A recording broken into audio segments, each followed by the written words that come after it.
Everyone communicates if you connect. This is one of my favorite workshops to facilitate because the content is applicable to more than just business, and whatever the situation is, the individuals involved, these principles and practices can help you increase your influence with others in every single situation. My name is Greene. I'm a certified speaker, teacher, and coach with the John Maxwell team. And what we're going to do is cover what does connecting and sales have in common, finding common ground, how to break resistance and build rapport, and the principle that making it all about others, how to go from that one-night stand to relationships. The fourth thing is the enjoyable experience, how to make your clients feel special, and the very last thing is connectors live what they communicate, and the real reason as to why clients buy. So, connecting principle number one, connecting increases your influence in every situation. Now I want to make sure that we understand why connecting is so vital. According to the Harvard Business Review, the number one criteria for advancement and promotion for professionals is the ability to connect and communicate effectively. So let's first start with the definition of connecting, since that's what this topic is all about. Connecting is the ability to identify with people and relate to them in such a way that increases our influence with them. Now, when you connect with others, you position yourself to make the most of your skills and talents. And when you don't connect, you have a lot to overcome just to get to that level playing field and that average or in that starting position. So in other words, when we communicate with people enough to get to know them and identify with them until we can say, I understand what they know and what they're going through, and because of that ability, we get to increase our influence with them. So sales is all about your ability to meet someone in an airport, pick up the phone, knock on the door, and identify with them in a way that you can relate to them so that you understand their wants, needs, and expectations, and ensure with 100% certainty that you fully understand their pain points. And as a result, influence them enough to trust you and give you a try and your services a try. Purchasing a car is one of the most horrible experiences you go through. Because when you first go to a car lot, one of the very first things that you do and think about is that you're going to end up in something that you can barely afford, that will barely run, and probably with financing that only a wizard could understand. People hate car salesmen because they never take the time to connect with you as a customer. They always take that one-night stand pitch, which we're going to cover a little bit later. So here's the deal. Car salesmen are the most untrusted person next to a blackjack dealer. The key is to identify, build, relate, and increase your influence with people. Can you imagine every single prospect that you come in with, that if you were to be able to connect with them and immediately connect with them and what it would do for your career? Think about the power to be able to connect every single time with your boss or with a prospect. Every single time, whether it's, versus your competition who's operating off of a sign here, press hard, bottom copy is yours mentality. If you don't connect with people, you will not be able to reach your potential effectively. You'll be frustrated. Connecting is the key. So if you connect with others at every level, in one-on-one situations, groups, and with audiences, your relationships are going to be stronger, and that is going to improve your relationships. Your influence is going to increase. Your productivity in sales is going to skyrocket. Jay Hall, PhD of telemetrics, conducted a study on the performance of 16,000 executives. And what he did is he concluded there's a direct correlation between achievement and the ability to care for and connect with people. Now, there's obviously three different scenarios that you can connect: one-on-one, groups, and audiences.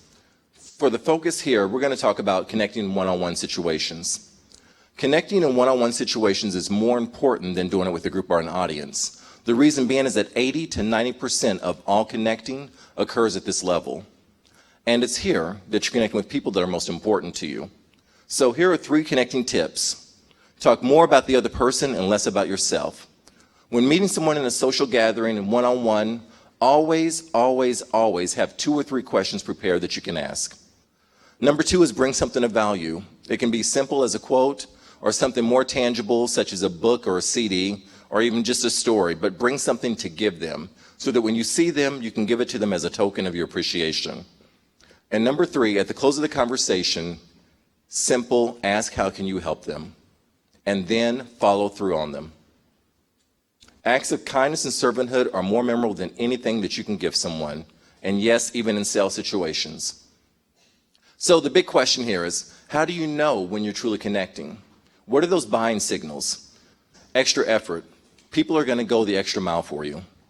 People are going to work harder to get you into key stakeholder meetings or even possibly change their schedule around to accommodate you. Unguarded openness. People will demonstrate a level of trust with you that wasn't there previously. Increased communication. People will express themselves more readily. They're going to be more open with regards to the sales process and the hurdles that they're experiencing and give you insight that you didn't have before. And the third is enjoyable experiences. People are going to feel good about what they're signing and basically be able to give you a lot more. The other thing is increased communication. People will express themselves more readily. So throughout the process, sometimes you'll just have a prospect that goes ghost on you. You'll probably all of a sudden start seeing that increased communication coming about. Another one is unsolicited appreciation as well. People are going to say positive things both to you and to others about you. So you may all of a sudden start getting referrals. You'll start seeing your name pop up in online outlets as well. Connecting principle number 2. Connectors connect on common ground. If there was a master rule, it would be this one. It's the ability to find common ground.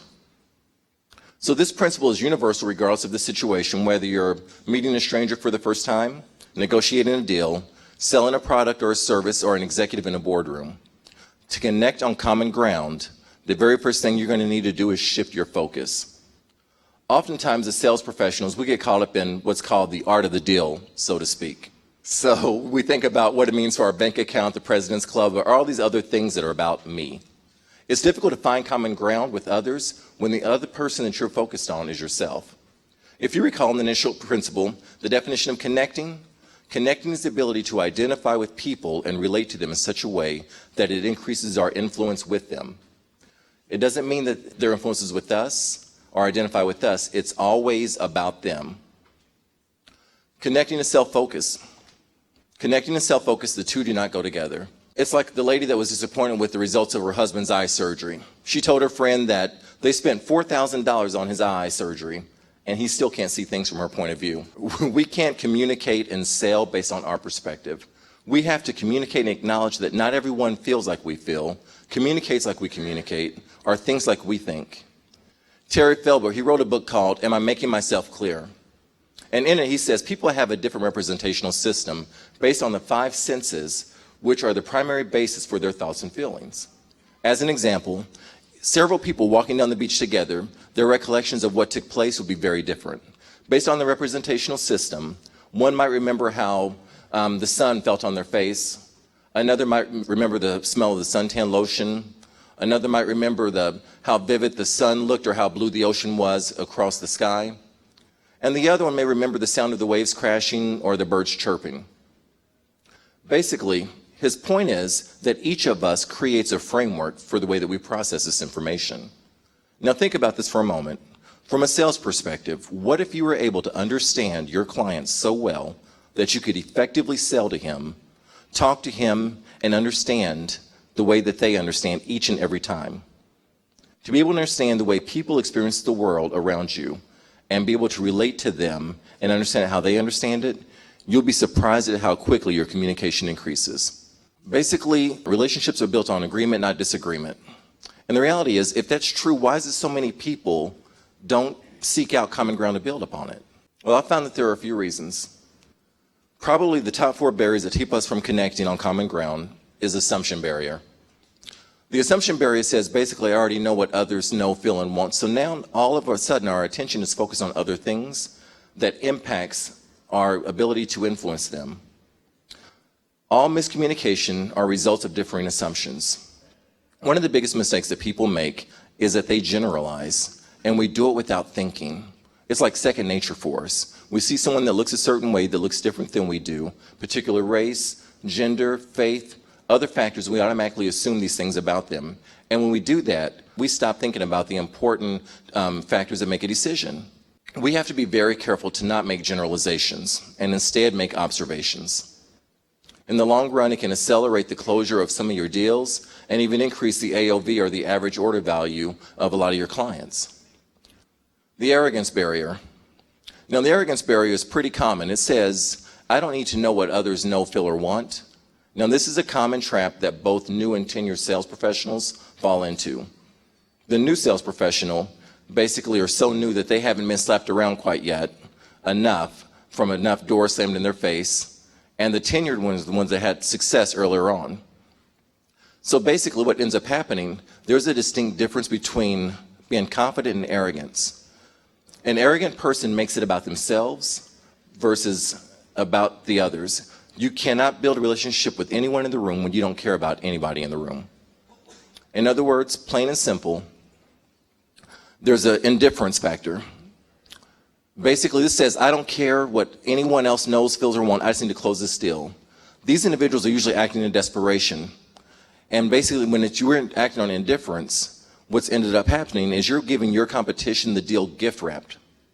Now, in the control barrier, I don't want to know what others know, feel, or want, because at that point, I lose control, and it gives the customer the upper hand. Common ground is a two-way street. As important it is to focus on others and understand them, it's equally as critical to be authentic so that people understand us. Now, you're going to find that as you're talking with your clients and they're giving you questions about process and procedures and questions about content in the contract, what I found is if you explain the why with them about a particular decision or why something is happening, it not only helps them understand the purpose, but it allows them to be able to buy into the vision and be a part of it.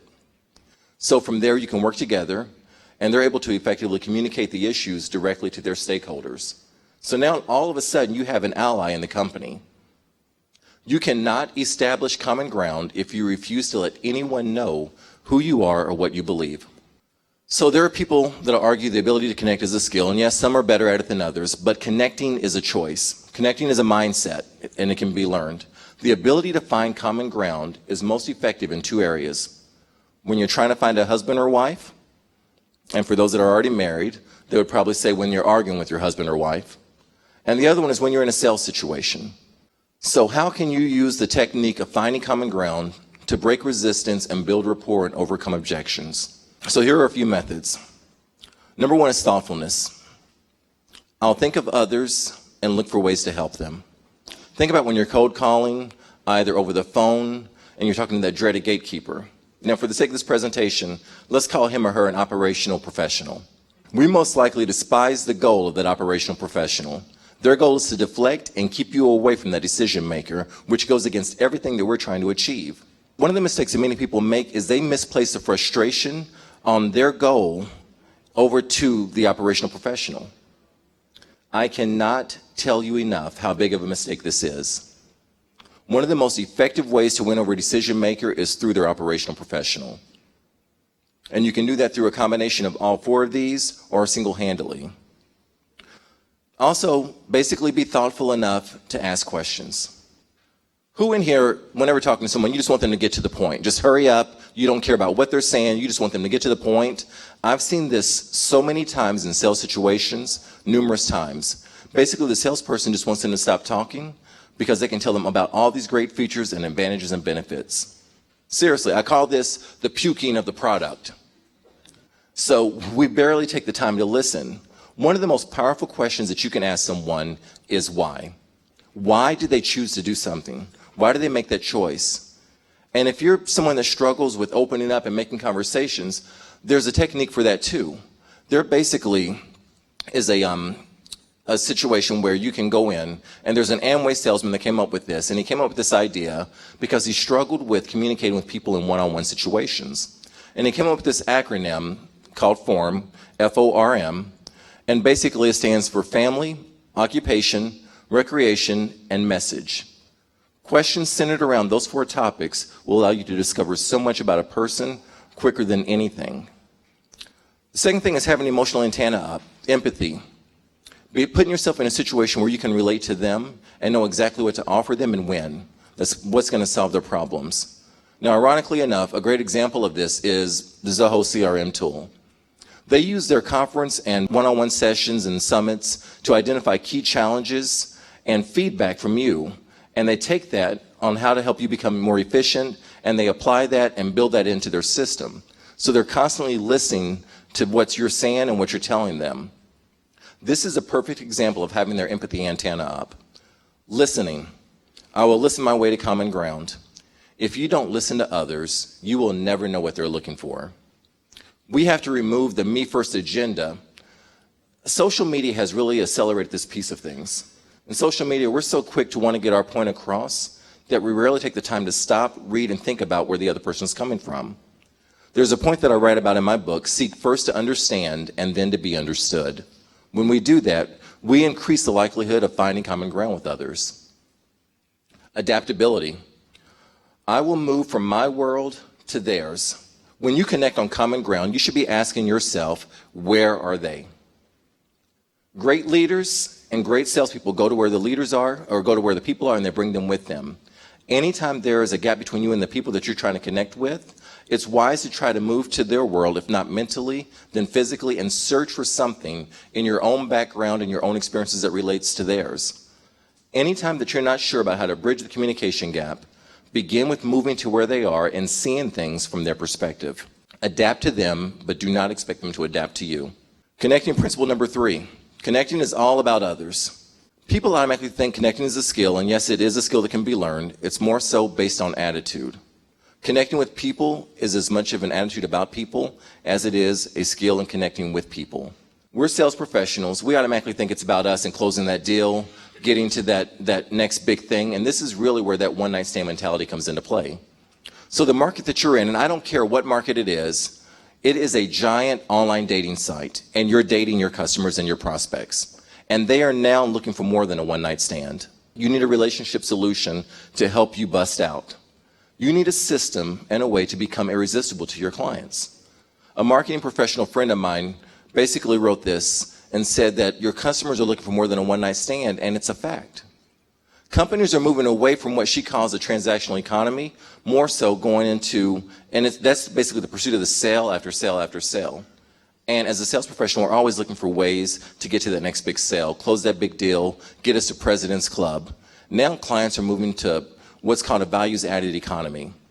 And what this means is we're relating to our customers more than just over a transaction. Our clients are wanting more than just a product offering and a service. So if you're making a habit of trying to sell your business and service based on your products and stand out, you're making a huge, huge mistake. Mike Wiseman, he founded the Values Institute, and he says, if you're trying to differentiate yourself based on products and services, you are going to capsize in what he calls the sea of sameness. You're going to get gobbled up, you're going to disappear, because those one-date solutions are transaction-oriented, and they do not work. All the other solutions are focused on products and services and relationships. You cannot create your brand and depend on those one-date solutions. You have to co-create with your prospects and your clients. And this is a longer-term goal, and it's much deeper than what you're normally used to, and it requires a higher level of commitment. When people are considering doing business with you, they're talking about you via several different mediums: Facebook, Yelp, Twitter, LinkedIn, to name a few. Now, these conversations are happening right now. They're happening with regards to your business, your products, and more importantly, they're happening about you and how you conduct your business. So selling your brand is no longer about that image. It's about now how you develop that relationship with people. People don't want the one-night stands. So every day, consumers are bombarded with choices, and you know this more than anyone because the same thing is happening to you right now. Tonight, you'll go to bed, your email box will be empty, and in the morning, you'll wake up with 5 to 10 emails from salespeople. Right now, your phone is probably ringing with someone that found you via an online method and trying to sell you something. So now everybody's going to be checking their phones, afraid they're going to be missing a call.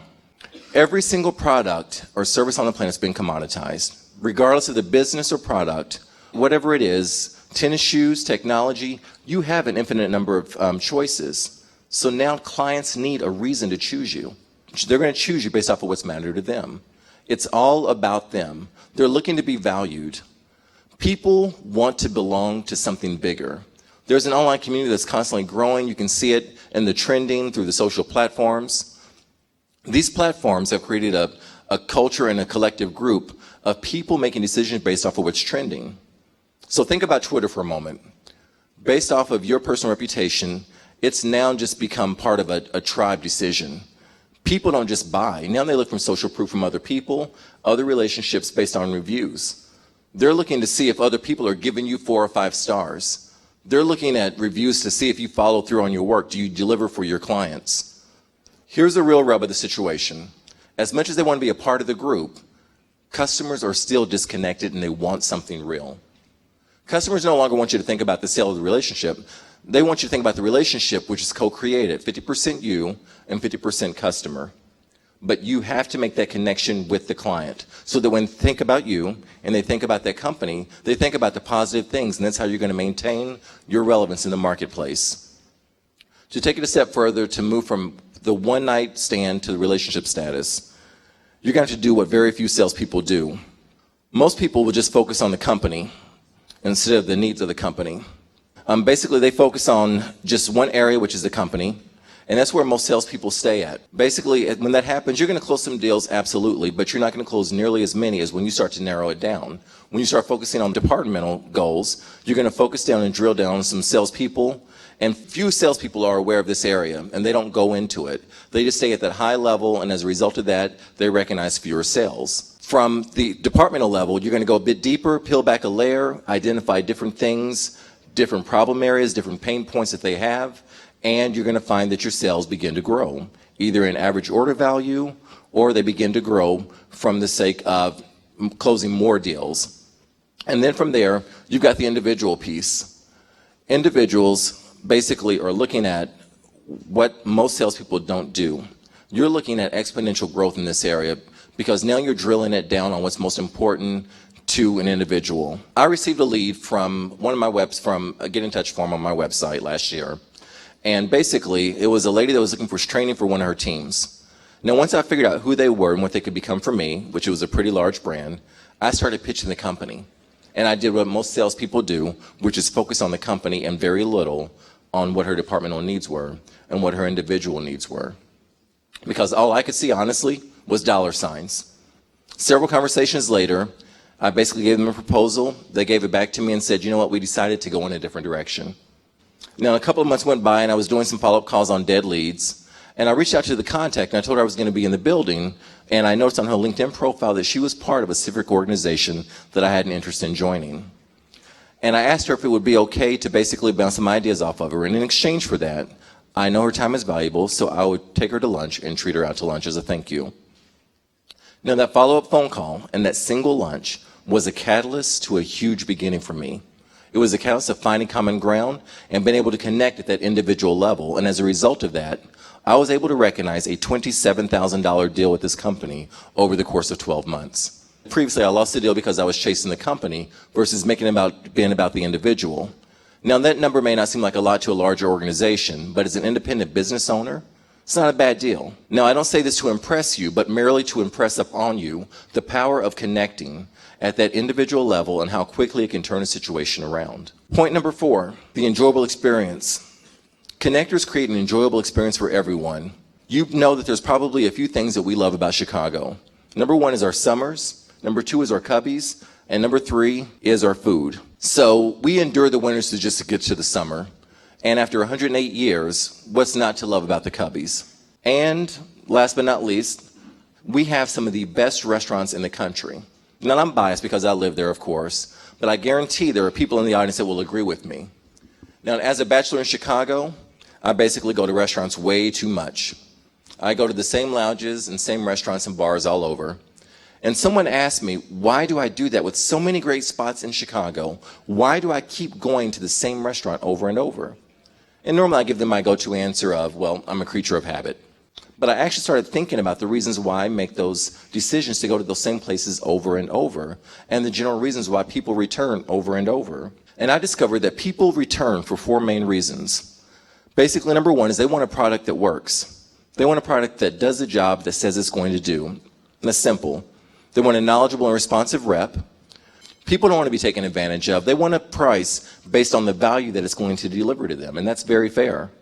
And more than anything, people want to be made to feel special. Now, this is the point that really stood out to me. When I go to some of these restaurants, it's almost like a Cheers experience. Everybody knows your name.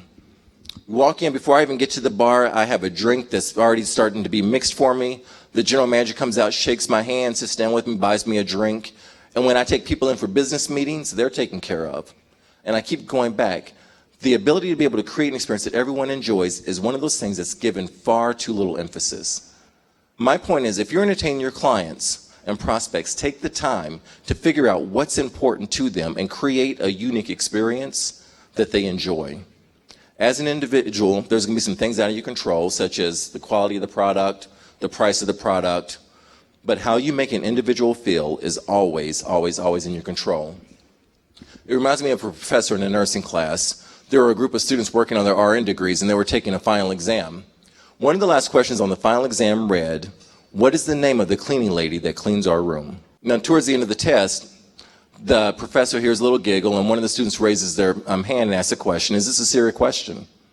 The professor said, "Yep, absolutely. It's going to count as much as all the other questions on that test. Because you have to understand that you are not in the medical business. You are in the people business." Now, what is he saying here? Basically, what he was saying is, you have to value everyone. You don't need to know everyone's name all the time, but you need to value everyone. As a sales professional, you're in the people business. You're in the business of increasing your influence with others and bringing value to them through your products, your services, whether it's the gatekeeper or operational professional, or the executive making a decision. It's your goal to bring value to them. And part 5 is, connectors live what they communicate. When I think about this, I think about the why and why do clients buy. And everyone has heard of this. Why do people buy? Who do people buy from? And they all know about the KLT. People buy from people they know, like, and trust. Now, obviously, if they don't know you, they can't buy from you. The like piece is pretty simple, because if they don't like you, they're not even going to listen to you. And the trust factor. Now, this is the interesting part. People want to know that what you're telling them is truth. But let's take this one step further. When people are buying what you're selling and wondering if they should follow you, because you're asking someone to follow you whenever you ask for them to purchase something from you, there are 3 questions that they're asking. One is, do you care for me? Anyone that is listening, they want to know that you care for them. Number 2 is, can you help me? In other words, are things going to get better for me if I buy your products and services? And number 3 is, can I trust you? Do you live what you communicate? This is essential to your success as a salesperson. Connectors live what they communicate. Here's what I know. Credibility is the currency for a sales professional. Basically, individuals that have this are solvent. Without it, they're bankrupt. If your company is one of these companies that have a long sales cycle, basically 6 months to a year, this should be extremely important for you. Because for the first 6 months, communication overrides credibility. Now, and after that 6 months, credibility overrides communication. If people don't know you well, they'll just accept what you're telling them at heart, and they'll just believe you. Now, at the 6-month mark, there's an emotional shift. When you're trying to connect with people, they're going to go from the words that you say to the words that you live. So everything that they hear you say now gains more power because you're living what you're communicating. Credibility is the best currency a sales professional has. So here's what I know. In summary, basically, connecting is the best thing that a salesperson can do. Sales is difficult, and if it were easy, everybody would be able to do it. But if you took the time to connect and apply these principles, you will, without a doubt, be able to apply these principles to your sales. There's a definitive law of connection that I teach about in my workshops, and I want to share it with you before I close. An effective leader must touch your heart before they ask for a hand. As you leave here today, I challenge you to take this information with you, to not just leave it at the door, but actually take these principles, try them with your prospects, your existing clients, and even people within your circles. I challenge you to ask questions with an eye and ear for common interests and experiences, and when you find that common ground, basically tell stories, share the emotions, and offer lessons learned from those experiences, and strive to make that interaction a win-win for both parties. Thank you. I'm Israel Greene.